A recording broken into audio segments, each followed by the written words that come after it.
బతుకు ఆడు ఆటలో మరణమంటే ఏమిటి?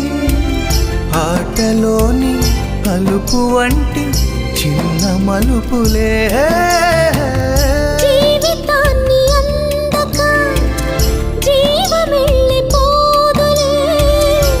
ఆరిపోని అణిగిపోని చిరంజీవిలే. తల నిండుగా శీసులే, ఇక నిండునా ఆశలే. యముని పాశమే బిగుసుకున్నను. మరణమన్నది మరల జననమే.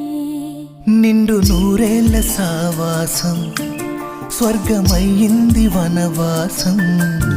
దండగుచ్చాను నా ప్రాణం, వెండి వెన్నెల కళ్యాణం.